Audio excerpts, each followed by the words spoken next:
levantamento é o satélite monitorando a região da Amazônia.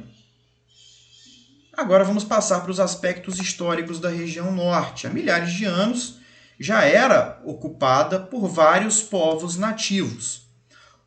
Com a colonização portuguesa no Brasil, percebemos que o colonizador ele não deu no início da história da colonização do Brasil uma importância para a região norte, que ficou, vamos dizer assim,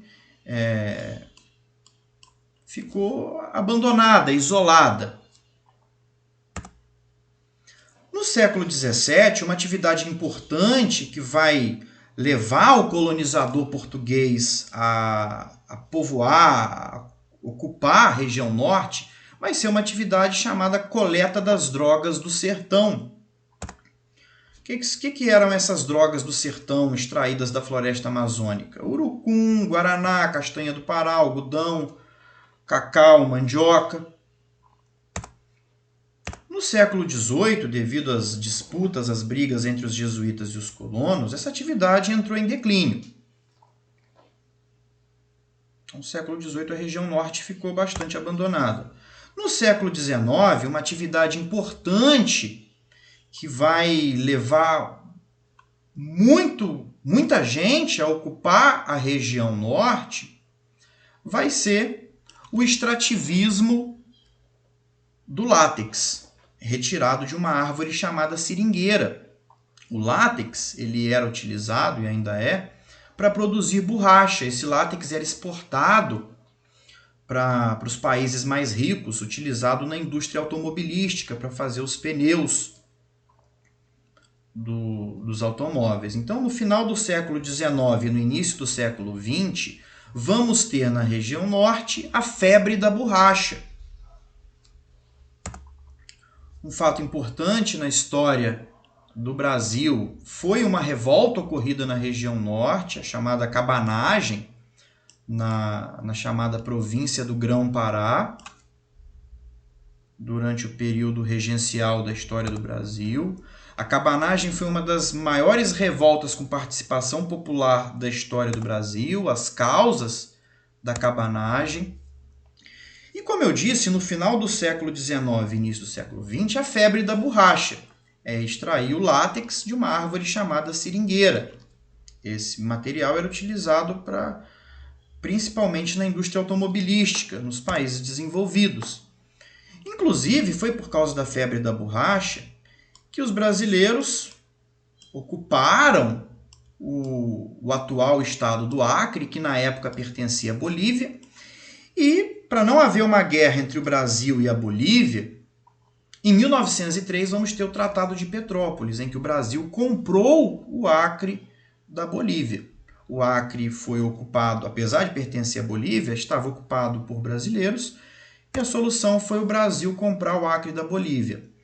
Henry Wickman, o pai da biopirataria, foi o inglês que pegou a semente da seringueira, levou para a Inglaterra, e aí os ingleses passaram a plantar seringueira na Ásia, e aí foi o fim da febre da borracha.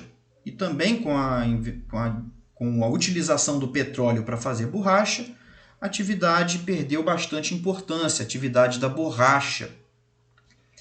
Na década de 60, com o regime militar, os militares vão ter um olhar estratégico para a Amazônia.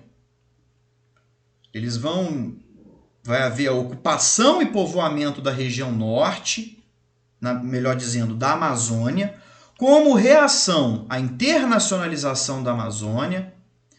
Os militares vão povoar, desenvolver, ocupar a Amazônia para não perder, vão utilizar a Amazônia para gerar divisas, dinheiro para o governo, e também vão enxergar a Amazônia para distribuir terras para a reforma agrária, levar pessoas do sul e do nordeste, onde estava havendo muito conflito por terra, para a Amazônia. Nessa época, década de 60, 70, vamos ter frases famosas do regime militar, como integrar para não entregar, integrar a região norte e centro-oeste ao restante do Brasil para não ter que entregar, para não perder a região, seja para a ONU, seja para outros países. E também a famosa frase, levar homens sem terra, principalmente do Nordeste e do Sul, para a terra sem homens, a Amazônia. O governo militar assentou algumas famílias, iniciando a reforma agrária na Amazônia. Então, em 1966, vai ser criada a SUDAM, Superintendência do Desenvolvimento da Amazônia, para poder desenvolver a região norte, ou melhor dizendo, a região da Amazônia Legal. E na década de 70, o PIN, Programa Integração Nacional, também para desenvolver, para povoar a região amazônica, formada pelos 7 estados da região norte, além de Mato Grosso e Maranhão. Então vamos ver o que a SUDAM vai desenvolver. Abertura de áreas para mineração, vários projetos de mineração vão ser desenvolvidos, como o Projeto Grande Carajás, abertura de estradas, é construída a Transamazônica, construção de usinas hidrelétricas, ferrovias, portos para poder escoar a produção mineral, abertura de áreas para agropecuária, criação da Zona Franca de Manaus, uma área para incentivar as indústrias a se estabelecerem em Manaus, para industrializar a região. Na década de 80 temos a febre do ouro, o garimpo do ouro em Serra Pelada, no Pará. E também, na década de 80, um nome vai se destacar, Chico Mendes, vai ser conhecido mundialmente pela sua defesa da floresta amazônica. Ele vai ser morto em 88. E qual era a estratégia dele? Ele utilizava os chamados empates, que eram as pessoas darem os braços e se colocarem na frente das máquinas para que não houvesse o desmatamento. Depois da morte do Chico Mendes, vai se popularizar as chamadas RESEX. Inclusive aqui a RESEX Chico Mendes. O que é RESEX? Reserva extrativista.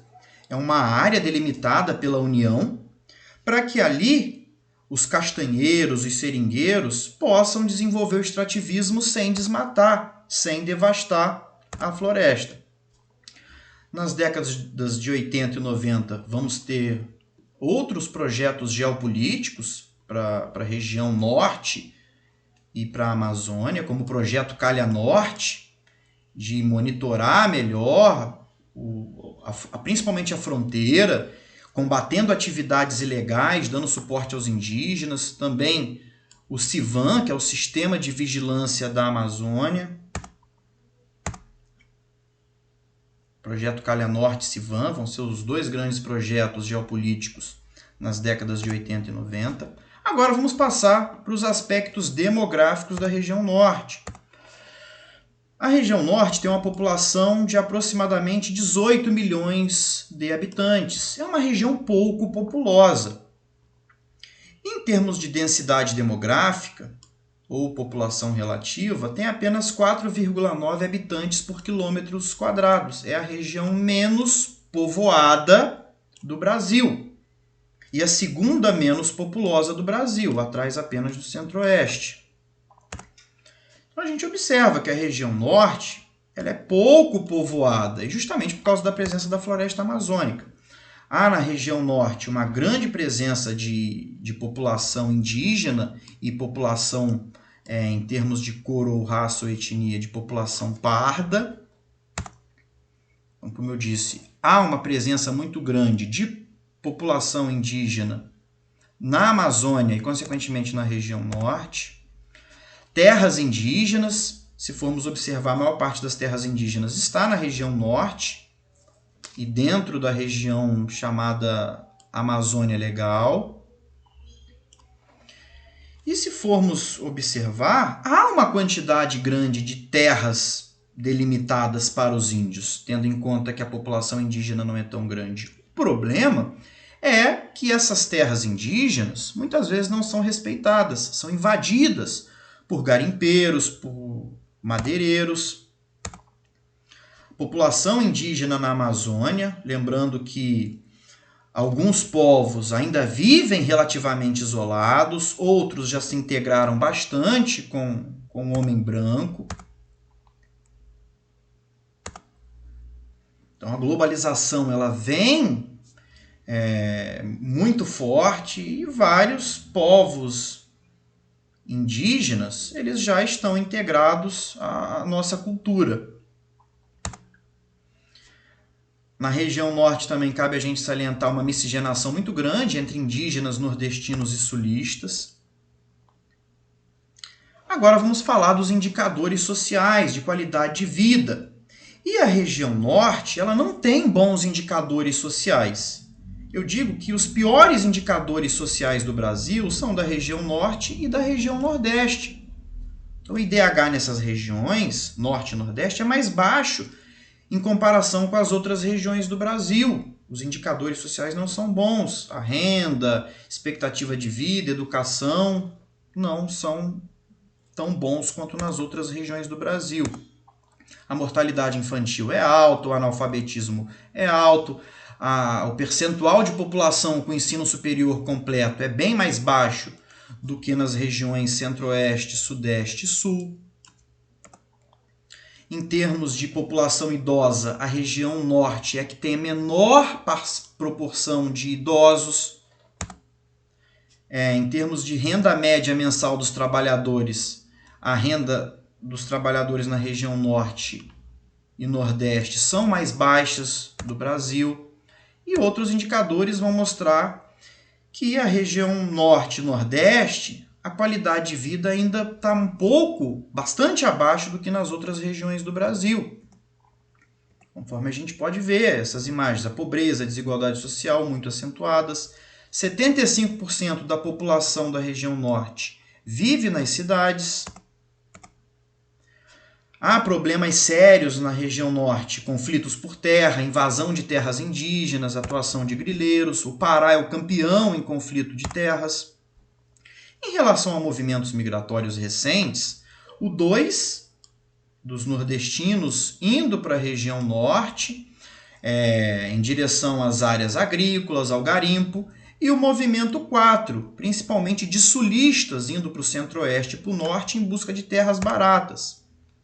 Aqui alguns aspectos culturais da região norte. Agora